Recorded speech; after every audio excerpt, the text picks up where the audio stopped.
देखिए पंचमी विभक्ति का जो नियम होता है, पंचमी विभक्ति पहचानने का, जिसमें किसमें पंचमी विभक्ति लगेगा, तो उसका रूल क्या होता है। इसका पहला रूल होता है भित्राधारणा भय हेतु पंचमी।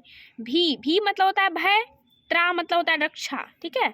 तो भय या रक्षा के योग में पंचमी विभक्ति होती है। जैसे देखिए स सर्पात बिभेति, वह सांप से डरता है, तो इसमें डरने का हो रहा है, भय हो रहा है इसको, तो भय का योग है ना, तो इसमें भी पंचमी विभक्ति लग जाएगा, ठीक है। दूसरा देखिए राजा प्रजा चौरात त्रायते, राजा प्रजा को चोर से बचाता है, तो इसमें देखिए इसमें रक्षा का बोध हो रहा है ना, रक्षा, जिसमें रक्षा लगा रहे, तो इसमें रक्षा का बोध हो रहा है कि चोर से बचाता है, तो राजा जो है प्रजा को चोर से रक्षा करता है, तो इसमें पंचमी विभक्ति हो जाएगा।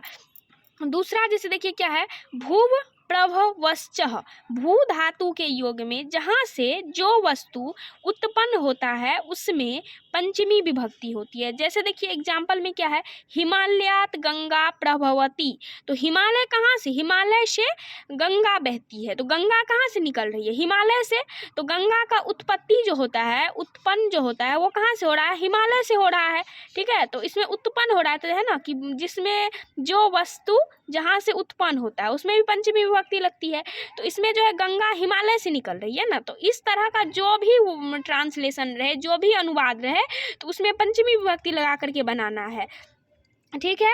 अब देखिए तीसरा इसका पॉइंट होता है आख्यात प्रयोगे, जिसमें नियम पूर्वक पढ़ा जाए या सीखा जाए, ठीक है, जिसमें नियम पूर्वक पढ़ा जाए या फिर सीखा जाए, उसमें पंचमी विभक्ति होती है।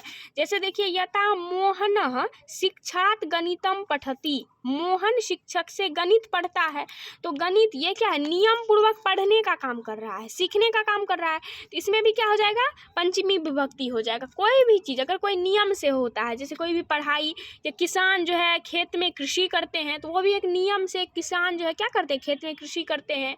कोई भी व्यक्ति क्या करता है, नियम पूर्वक अपने काम को करता है, तो कोई भी वर्ड आ जाए तो उसमें जो है पंचमी विभक्ति ही लगाना है।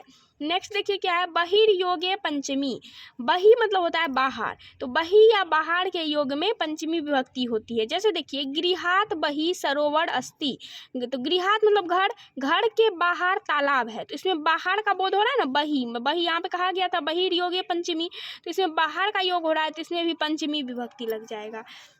दूसरा देखिए क्या है उसके बाद पंचमी विभक्ति का बस इतना ही है, पंचमी विभक्ति का ये रूल है।